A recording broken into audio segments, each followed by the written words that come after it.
With the state, from the state emergency operations center. Let's listen in now to the governor. #1 sports book. New customers bet $5 to get $150. I'm Steve Pickett. We are breaking into programming right now. The governor now speaking with an update regarding the activity, of course, with the deadly flooding there in the Hill Country.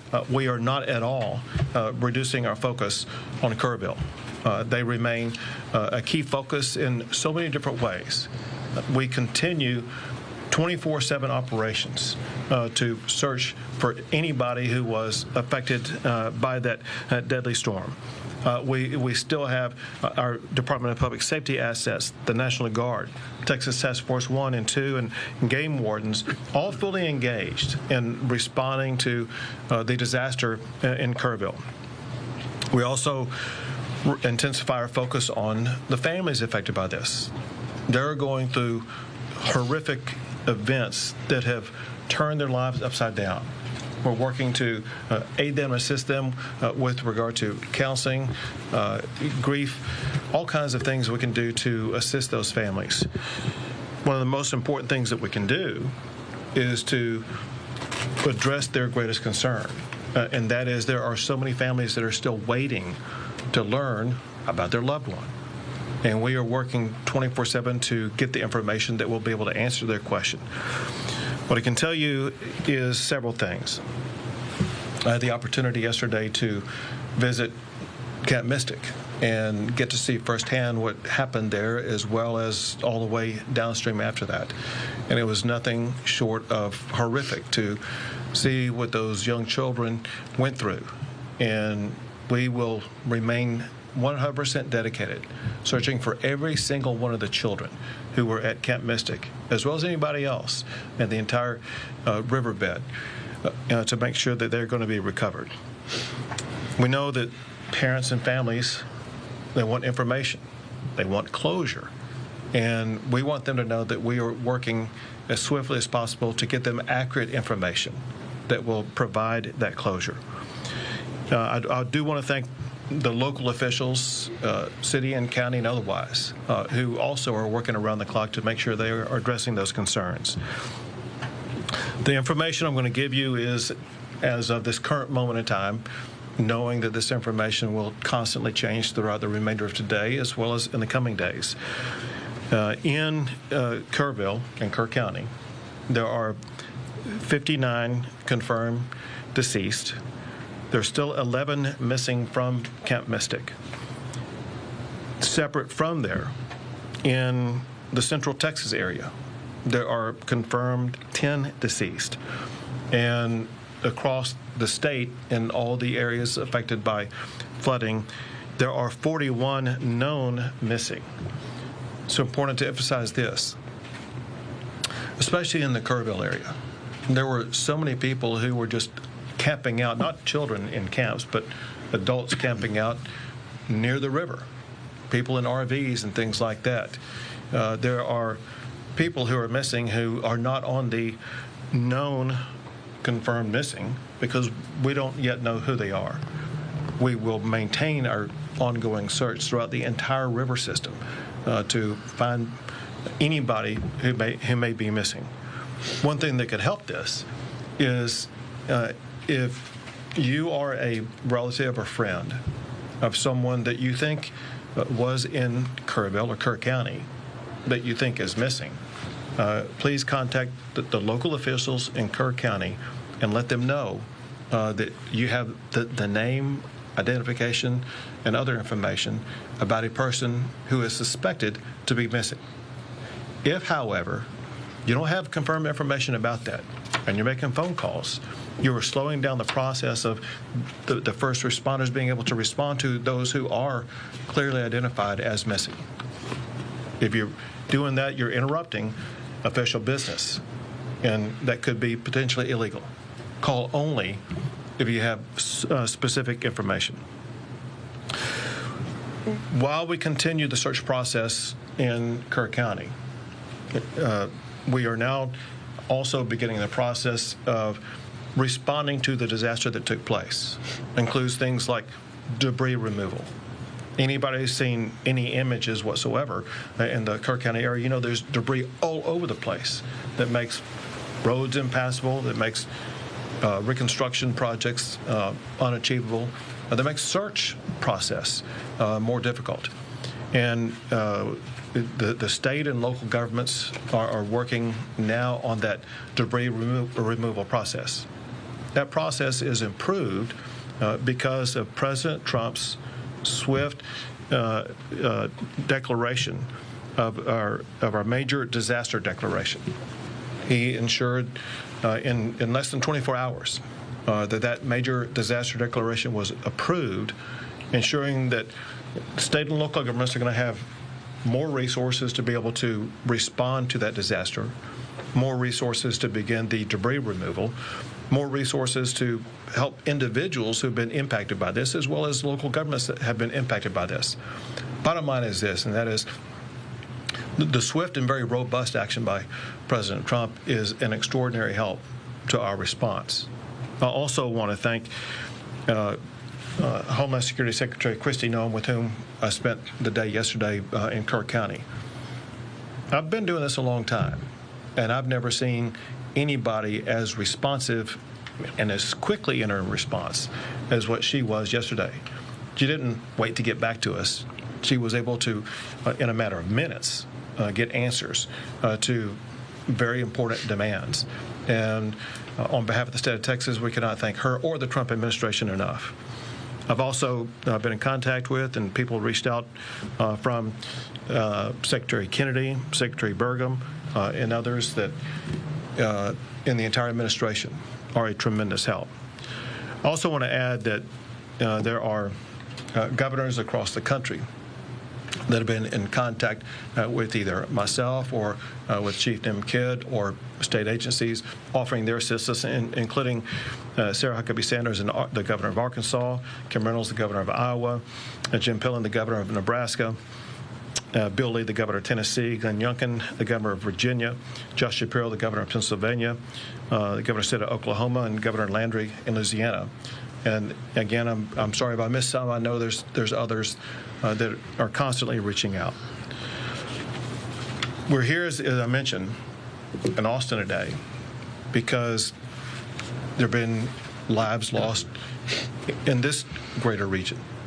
And importantly, there are dangers over the next 24 to 48 hours that could pose public safety threats to people in these regions. There is heavy rainfall that's already occurred, and there's more heavy rainfall that's expected that will lead to potential flash flooding broadly in these regions: the Big Country, Concho Valley, Central Texas, and once again, Kerrville. The point is this: if you're in any of those regions, you need to realize, for one, you're in an area with land that's already saturated with water. But for another, when more water comes down, it could lead to rapid flash flooding events.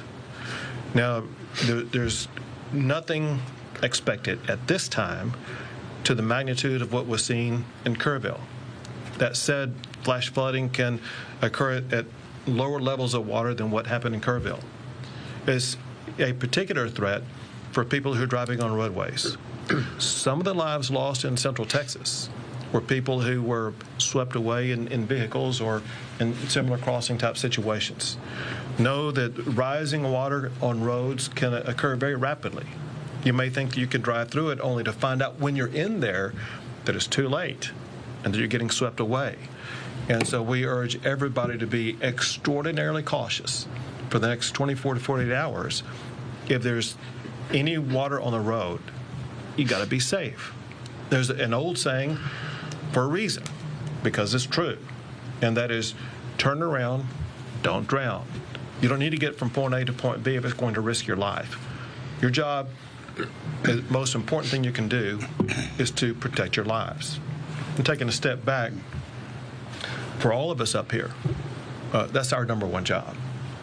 We put public safety first, and we'll worry about the physical damage second.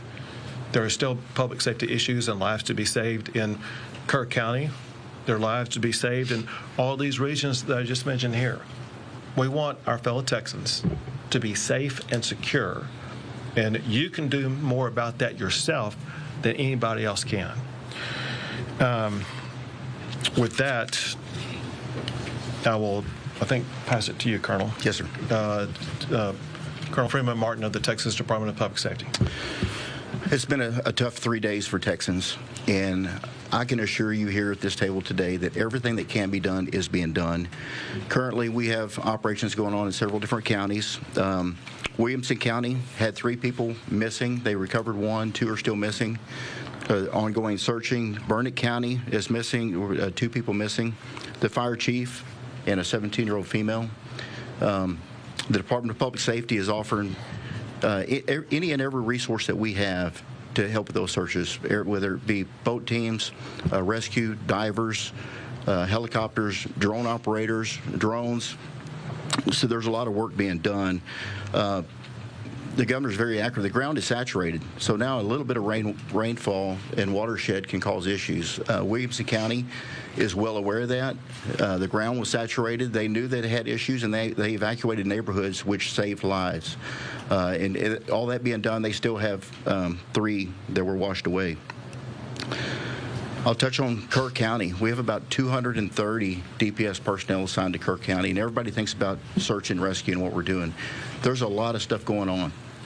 We're filling every gap, and first off, this is nothing negative about Kirk County. They've got a very good sheriff. Their fire chief is exceptional. Their police chief is exceptional. Everybody's working together. The outpouring of support, there's a lot of volunteers. There's a lot of good stuff going on, but there's a lot of there's just a huge need, and it's a large area. So we're providing 18 tactical marine units with boats. We've got 65 CID personnel assigned, over 230 in total, 11 Texas Rangers, 28 from our Special Operations Group, our SWAT guys. In addition to that, we've got 9 helicopters with tactical flight officers. We're providing cell towers and trying to solve the issues with the radio communications and their cell phone communications.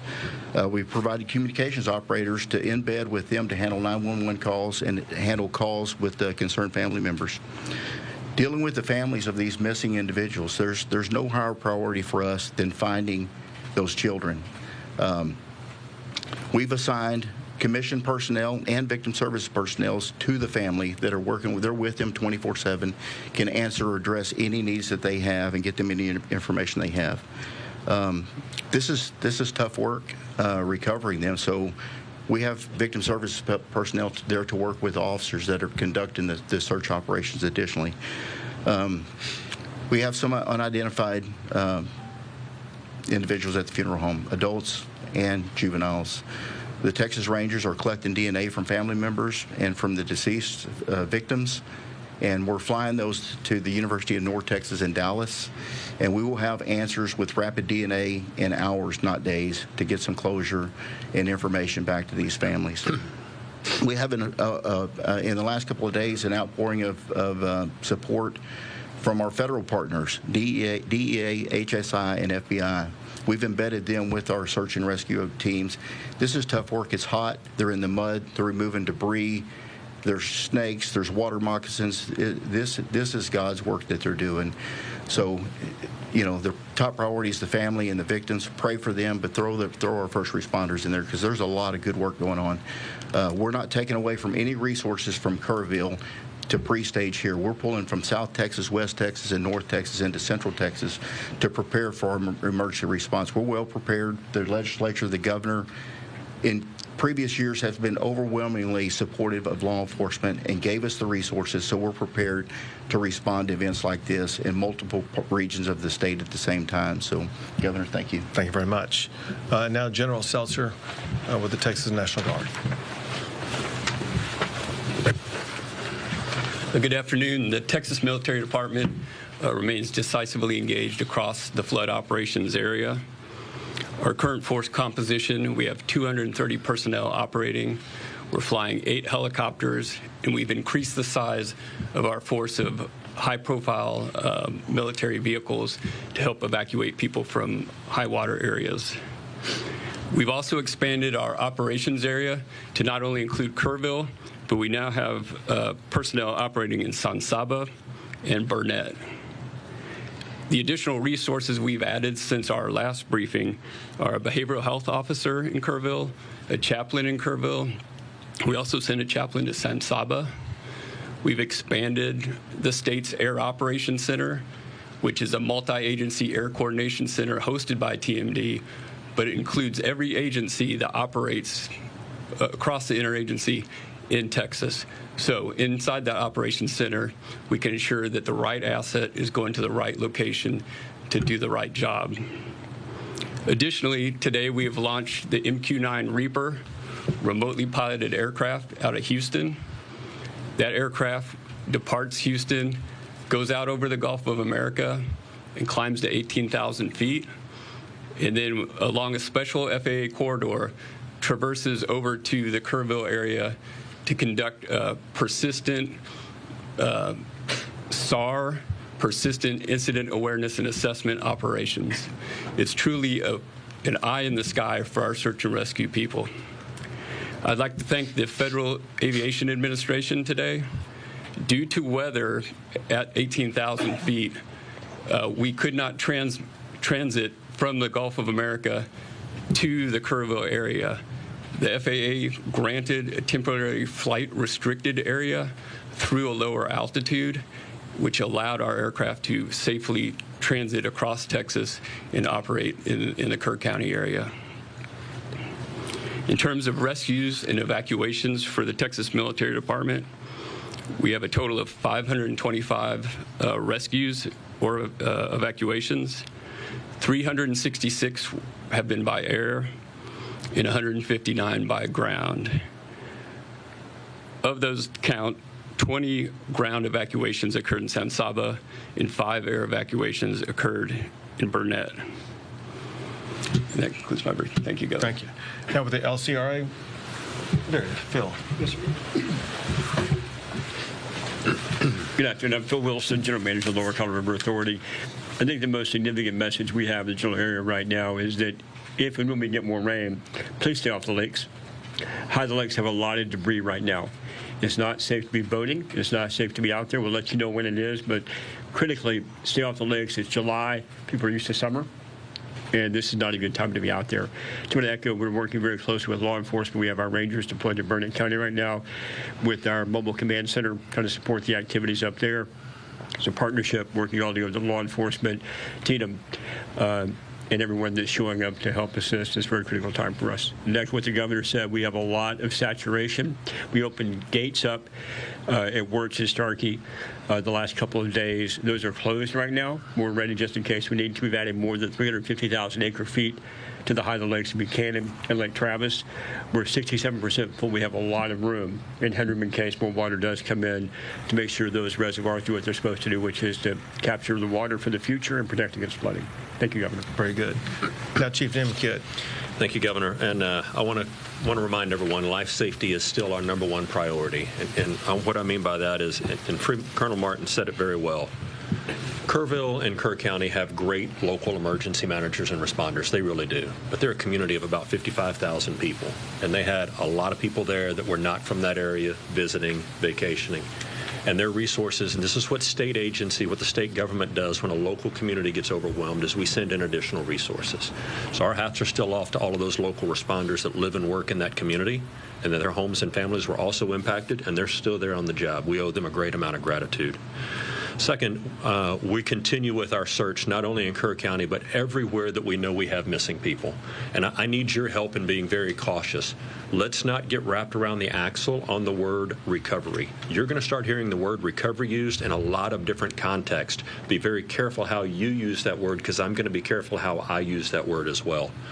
We are going to begin recovery operations. That is debris cleanup. That is opening roads. That does not mean we are no longer doing search for live victims, because we still are. We are still out there in very much hopes, very much fueled by the compassion that we show for these families, that we're doing everything we can to find their missing loved ones. So please help me in making sure that we're not wasting our time and efforts on debating over the meanings of words. Let's get clarity when we ask those questions. Second, I'm asking, we've driven around Kerr County and the other areas a lot. We have a lot of people that are traveling in because they want to see firsthand the damage. I'm asking you, if you're not from the community and if you're not involved in our response and rescue and recovery efforts, stay out of the area. Stay out of the area because you don't know the area. Another thing I'm getting right this minute during this press conference is reports of an additional wall of water coming down some of the creeks going into the forks. And I want you to think about that for a second. If you're not from that area and you don't know the low water crossings, you could find yourself in a very dangerous situation. The next thing is we see a lot of information on social media about volunteers and spontaneous volunteers being frustrated because they can't help. We are evacuating parts of the river right now because we're worried about another wall of water coming down in those areas. If you're a volunteer there that you're not checked into our operations, we have no way of accounting for you right now. There is a process that we use to get volunteers into the response, and I'm asking for your help and to get that message out. It's not that we think we don't need any help. It's that we want to make sure everyone helping is doing the job that we need, where we need it, and when we need it, and we have the ability to communicate with them. And then finally, I want to talk a little bit about the word recovery as it relates to the President's disaster declaration. We are very excited to begin those recovery operations with our federal partners who have been here with us in the Emergency Operations Center since last Thursday, since before all of the actual flooding and disaster started. And we're going to work very close with those partners to help our local communities and our families that are impacted by this recover from this disaster as fast as possible. Thank you, Governor. Thank you. We'll take a few questions. Go ahead. Isabel, I know that you mentioned 10 deaths in Central Texas. Is there any way you could give us a breakdown of the cities? We sure can. Chief Kidd has it. So we're showing reaffirmed 3 in Burnett County, 1 in Tom Green County, 5 in Travis County, and 1 in Williamson County. And again, those numbers are a few hours old. Those numbers could go up, but that's what we had as the time preparing for this briefing. You said what county? Tom Green. Tom Green? Tom Green. Yes, ma'am. San Angelo area. Thank You just said something about a wall of water that you're just sounding reports about. Can you talk more about that and what you're seeing there? Yeah, I'll share some of it. So I apologize for looking at my phone during the press conference, but this is the live updates that we're getting right now from the field. Is there are unconfirmed at this point reports of additional water coming in. And as the governor mentioned, there's rain still falling on the area. It's not going to take the same amount of rain that caused this damage to make the current water levels rise up, right? Because the ground is already saturated. So any rain that falls can be perceived as life-threatening rain. And so if you're in a low-lying area, we need you to move yourself out of that low-lying area. We've got DPS aircraft that are flying up to try to find this wall of water right now, and the people in the reported areas, again, unconfirmed, that are on our communication systems, we're asking them to get out of the water and out of the way so that we don't wind up having to do additional rescues. Governor Abbott, CBS Austin, you have mentioned that there are dozens of Central Texans missing. Local resources can't continue searching in the dark of the night. Does this federal disaster declaration mean that we have federal resources to continue searching when it's pitch black? Sure. Well, first of all, on the federal disaster declaration, it applies right now to Kerr County. Let me go back. Let me see the total, my disaster declaration counties. So let me walk you through this. So I made an original state disaster declaration, and then I amended it to add more counties. Let me first go back over those counties, then I'll explain to you what's going on. Under the state disaster declaration includes the following counties: Bandera, Bexar, Burnett, Caldwell, Koch, Comal, Concho, Gillespie, Guadalupe, Kendall, Kerr, Kimball, Llano, Mason, McCullough, Menard, Reeves, San Saba, Tom Green, Travis, and Williamson. That means because of that the state is providing additional resources for those counties and state-based assistance. On the federal disaster declaration, for the time being, that includes only Kerr County. And they are waiting to see the magnitude of what happens in other counties before they may potentially expand the federal disaster declaration to include other counties. So for now, local resources have to stop search and rescue efforts when they fall. That's not accurate. We have drones and helicopters that have thermal and night vision and FLIR where they can search at night. Our special operations groups have that. And, at the law enforcement level, we don't really wait for a federal declaration. The feds come. They're there. They're helping. offering. They offer assets and resources. This helps with funding and additional resources and bringing in from out of state. But our local federal partners they're very involved. So we've, of course, we're a lot more productive during the day, but we search at night, and we're seeing some really good results, which is good. But the bad news is you will see the death toll rise today and tomorrow. One other thing to add to that is the U.S. Coast Guard, part of the federal government, was here working long before the declaration was granted based on our partnership and relationship. So we still have Coast Guard assets here, and they will operate at night as well. Thank you for the question. Go ahead. Bayless Wagner, Austin American Statesman. Can you talk a little bit more about the warnings that local officials got, the way that the state and the federal government communicated with local officials, and whether you believe that these deaths were preventable? So there were multiple steps taken by the state that I'll let Chief Kidd talk about, but the state began setting up operations in preparation for what could happen in Kerr County. It happened in the early morning hours of the 4th, which is Friday, and the state had pre-positioned assets and resources in and around that area beginning on Wednesday before the storm on Friday. As we learned more on Thursday, more assets were provided in various regions. We knew, based upon predicted weather, certain regions where the rain may fall. There was an inability to know precisely where that wet rain was going to fall and how much was going to fall where it did fall. And as far as what the locals may have done, Chief Kidd may know more than I, but I would leave it up to them to let you know. And listen, thank you for the question. We need to spend a lot of time trying to answer this question because from a technical perspective, there are multiple warning systems that are out there. And all of us can choose to sign up for warning systems in certain areas, depending on the local government that we're in and the way that their system works. There's a lot of talk about a program called WIA, the Wireless Emergency Alert, and IPAWS, the Integrated Public Alert and Warning System, and how they work or sometimes don't work. And then you have areas where there is no cell phone coverage. And if there's no cell phone coverage, it doesn't matter how many alert systems you sign up for, you're not going to get that. And then there's the NOAA weather radios from the National Weather Service. I'll ask you, how many of you have a NOAA weather radio by your bed at home? And so there can be all kinds of alert systems that are sent, and we know that some were sent, some general messaging was sent early, some urgent warnings were sent at various times, but just sending the message is not the same as receiving the message, having a plan to do something when you receive the message, and then the ability to implement that plan. And so I really would love to have a separate conversation with all of you about how we can continue to get the message to the public about what they need to do when they get a message, what they should do when that message is received, and how they communicate that back to their loved ones and family members.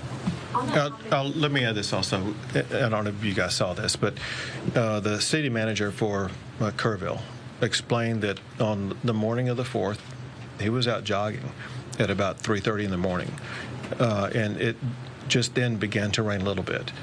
He got home and saw that it rained a little bit more, and he saw after that the torrent of water that was coming down the river.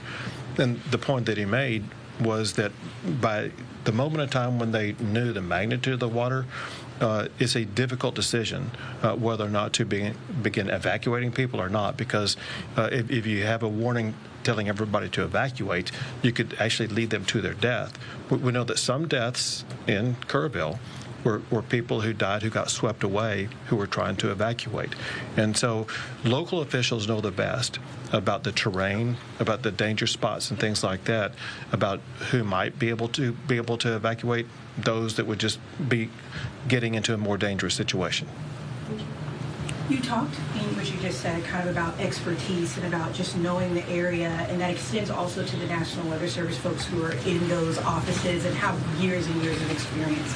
There are currently 6 vacancies in the local, the National Weather Service office that cover Kerr County. What is your perspective on how that could have impacted the warnings that you all were able to get and how accurate the information you all were able to get? So I know nothing about the staffing. What I do know is what they put out. And it's my understanding that what they put out was kind of the information that the state was operating off of, and that is that there were alerts or warnings about heavy rain, potential for flash flooding in certain areas. A problem with that is that to most people in the area, flash flooding would mean one thing, not what it turned out to be, because they deal with flash floods all the time. Just like I put people on notice in these regions of Texas right now, there's the potential for flash flooding, but there's no expectation of a water wall of almost 30 feet high. Governor Abbott, on that topic, we know that these alerts can be life-saving at times, and a lot of times these forecasters get their information from the National Weather Service. Are you communicating with your federal partners on how critical funding is for the National Weather Service in order to issue alerts like this in this disaster like this? It's one of the things that we spoke about when Secretary Noem was in, and this is part of ongoing conversations. And I'll add this.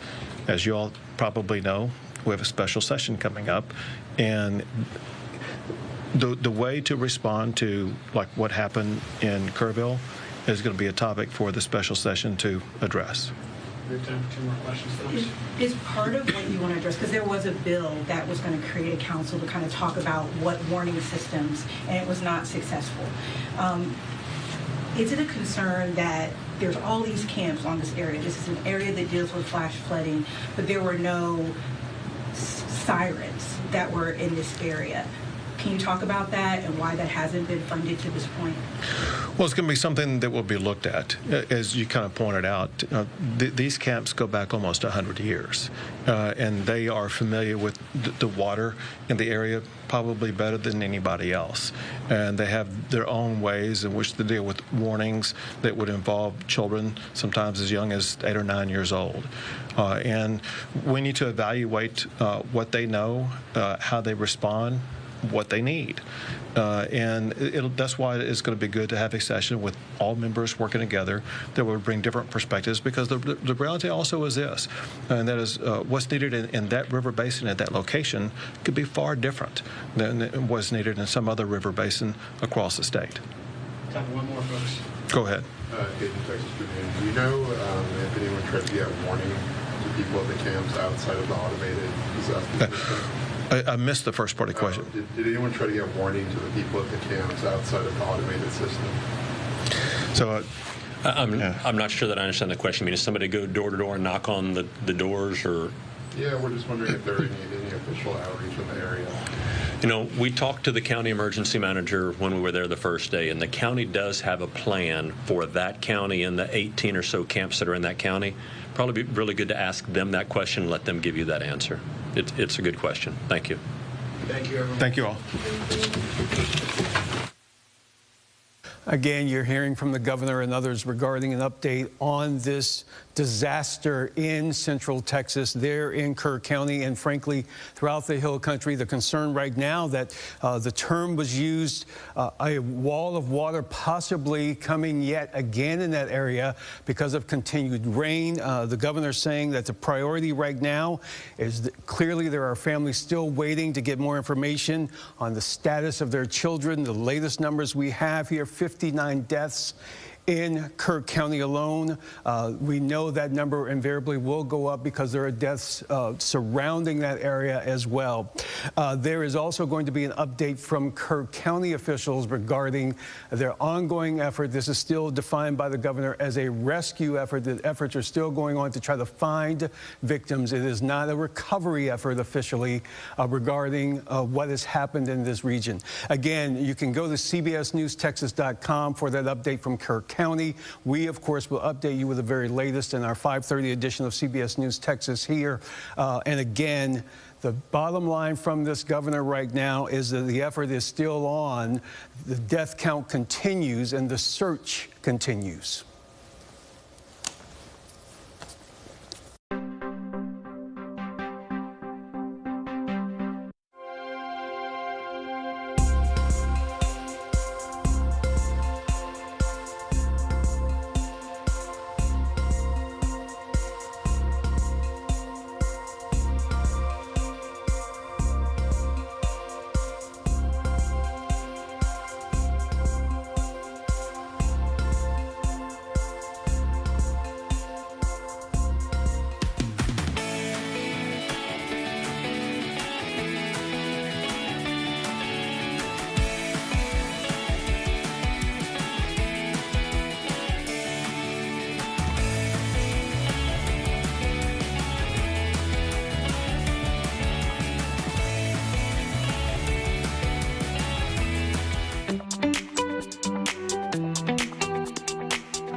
is CBS News, Texas. Good morning, and thank you for joining us for CBS News Texas Sunday morning. I'm Robbie Owens. We will get to all of those stories in just a moment, but right now, let's get our first look at your Sunday forecast. Thanks so much, Robbie. We're actually starting to pick up on a decent amount of rainfall across the area and to the south of the I-20 corridor, as well as to the west of the I-35 corridor. That's where we have a flood watch that'll stay in effect until around 7 p.m. tonight. 1 to 3 inches of rain will be possible. Isolated totals upwards of 4 to 6 is not out of the question either. It just depends where these cells will be located that dump the heaviest amount of rainfall. As of right now on the radar, it is a bit active. However, no severe weather will be expected through the morning into the afternoon. A couple of spotty showers and thunderstorms will still be in the forecast, though. You can see along the I-20 corridor starting to see a cell move up to the north as of right now and over to the Cleveland County, over into Hood County, Tarrant, as well as Parker County is where all the activity is being seen and witnessed, over to Erath County as well. So just a heads up, some thunderstorms in your vicinity as you walk out the door. Isolated to scattered threat through the day today. The scattered risk for some stronger thunderstorms will be anticipated across the Metroplex and along the I-20 corridor off towards the west and down to the south along I-35. So we are looking at precipitation chances as we continue through the rest of the day today. Temperature-wise, we're in the upper 70s, going to continue to climb into the lower 80s by lunchtime. High temperature for the day, 88 degrees for you across the Metroplex. Off towards the west, we'll see a little bit more sunshine, and that's why those temperatures will be topping out in the lower 90s. Now moving into the next couple of days, we are going to hang on to those rain potentials, especially into the late morning into the afternoon through your Monday. Tuesday, about a 20% chance for some rainfall, but we do see more clearing and we will see those temperatures back into the 90s over the next couple of days. I'll let you know what the rest of the work week looks like coming up in just a few. Robbie. All right, thank you so much. First Alert meteorologist Lauren Bostwick. This morning, new video out of Kerr County. You can see the devastating aftermath following those deadly floods. This morning's mission, searching for any remaining survivors and clearing away debris. The priority, though, is the people. Texas State Police using canines to search riverbeds around Camp Mystic. That's where girls' summer camp was being held. Now, here's what we know this morning. At least 43 fatalities have been reported in that area. That includes 28 adults and 15 children. At least 7 more fatalities have been reported across Central Texas.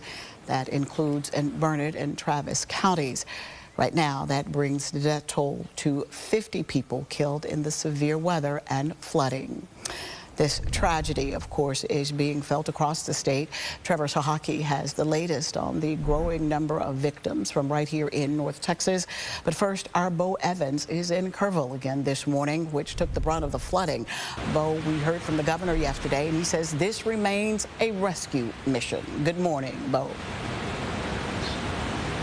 Yeah, good morning, Robbie. The governor was adamant that this is still a rescue mission, and he implored rescue workers to treat every missing person like they're still alive. But the clock is ticking as we enter the 3rd day of this rescue. Now, the death toll in Kerr County stands at 43 still, 28 adults and 15 children. But we expect that number will rise when we hear from officials later this morning. More than 24 remain missing, but we still don't have an exact number on exactly how many people remain unaccounted for. Governor Greg Abbott said first responders had rescued more than 850 people since the flooding began. And the rest of Central Texas is not out of the woods yet as rain continued to fall over the last 24 hours. At least 7 other people have been confirmed dead in surrounding counties, bringing the total death toll this weekend to at least 50 people. And while time is running out, officials insist this remains a recovery mission. We will be relentless in going after and ensuring that we locate every single person who's been a victim of this flooding event. We're not going to stop today or tomorrow. We will stop when the job is completed.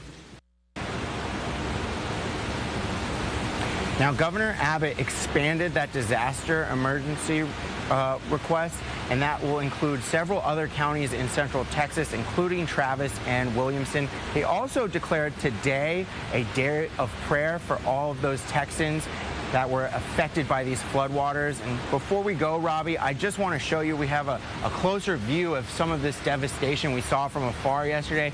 And this is just right in the middle of downtown Kerrville, this park that runs through it. And you can take a look at these cypress trees. They are, you know, around 80 feet tall, and they were completely bent over. So if you can imagine a wall of water running through here, how powerful it would have to be to just completely run through these trees and knock them over like you see here. That's why the Texans of Hill Country need your prayers today, why they need your help, and they need rescue workers to continue working. So we are going to get an update from officials twice today. We expect to hear from them from 10 a.m. and 3 p.m. today, and we will bring you that coverage live on our website and our stream, cbsnewstexas.com. In Kerrville, Bo Evans, CBS News, Texas. That is a powerful illustration there. Thank you, Bo. We are all praying for miracles when we get that update. Thank you so much. State leaders say more than 2,200 state staffers are in Kerr County searching for missing people. The Coast Guard is sending more helicopters and fixed-wing aircraft to continue that search. Secretary of Homeland Security Kristi Noem says FEMA is standing on, quote, advanced level, and if more resources are needed, President Donald Trump says Central Texas will have what it's needed. Absolutely committed to using all the resources of the federal government to help unify families, rescue all those that were still missing, and return those who maybe we will recover back to their families as soon as possible. The Texas Department of Emergency Management says cleanup and property damage assessments will begin as soon as possible. And this morning, we have new video from the Coast Guard, the team rescuing several people from tops of buildings and what looks like RV campers. You can see the water surrounding each structure. The Coast Guard let us know since yesterday they've rescued 15 campers from Camp Mystic, and a Coast Guard rescue swimmer is remaining with those victims to provide medical assistance while also aiding in those evacuation efforts. And as soon as they learned about the destruction down south, the volunteers at Texans on Mission started preparing their gear. So starting on Monday, their mobile command center and volunteers will drive down to help get homeowners back on their feet. The nonprofit's command center, shower unit, and feeding unit, all those will head down to the Kerrville area with more teams going on Wednesday. Right now, Texans on Mission already have assessors and chaplains in place to help with the heartache. We've been there helping them, just being a shoulder to cry on, being somebody to pray with, being somebody to give them support. And our chaplains are trained for these crisis situations. If you or someone you know needs help from Texans on Mission, you can go to their website and just alert them to anything that you need. This morning, several crews of North Texas are also headed to Kerr County to help with search efforts. They include Dallas Fire Rescue's Water Squad, along with 2 teams of first responders from Fort Worth. Fort Worth's Mayor Maddie Parker saying, quote, "We have Fort Worth families impacted specifically by missing girls at Camp Mystic, praying for our first responders," end quote. This morning, we're also learning more about those little girls from Camp Mystic and victims whose homes are right here in North Texas. So let's get over to our Trevor Sahaki, who is live in Fort Worth this morning. Good morning, Trevor. There are still so many we don't know about what their status is right now, and I can only imagine how difficult that is for their loved ones. What can you tell us this morning? Good morning, Robbie. Yeah, you're right. There is still a lot we don't know surrounding the floods and what's been happening. And there have been multiple prayer services around the North Texas area for the families and the victims of this flood, because there are still many, like you said, that are still missing or confirmed dead. Now, the family of Blair and Brooke Harbor, they're 11 and 13 years old. They're from North Texas. They confirmed to us, CBS News Texas, that those 2 girls passed away in the floods. Their grandparents, Mike and Charlene Harbor, are still still missing. St. Rita Catholic Church says the entire family was staying along the Guadalupe River, and the cabin where the girls and grandparents were staying was washed away by the floods. We've also confirmed 3 girls at Camp Mystic are from North Texas. The family of 9-year-old Lila Bonner told us she died, but Dallas girls Hadley Hannah and Eloise Peck are still missing. The city of Fort Worth says it sent first responders to the disaster zone. We have approximately 19 personnel that answered the call to respond to the disaster area yesterday. So between yesterday and this morning, we've sent personnel and equipment. And Fort Worth created an assistance hotline for those who need it. You can find that number on your screen below. The city says it's received several calls, multiple calls, from people who are trying to locate their lost loved ones. Live in Fort Worth, Trevor Sahaki, CBS News, Texas. Thank you so much, Trevor. This morning, we are learning more about the severe flooding that hit Travis and Burnett counties. Massive downpours causing rivers and streams to swell. At least 7 are confirmed dead there, including a teenage girl who witnesses say was washed away. Then a little farther north, a disaster declaration was issued in Williamson County. Communities in Georgetown were urged to evacuate after the San Gabriel River flooded. At this point, we want to bring in meteorologist Lauren Bostwick. Lauren, with as much rain as that area has seen in the last 24 hours, they need a break. What's on the way? Will they get that break today? Unfortunately, Robbie, there's still some more showers anticipated through the rest of the day for some of those folks. And we're going to continue to monitor even additional tropical moisture move in from the Gulf, and it'll continue to bring a couple more spotty showers. We're likely to see conditions clear in the next couple of days, which will hopefully help with those cleanup efforts. I want to talk about what we've seen. It's a historic flooding event in the Guadalupe River. We're talking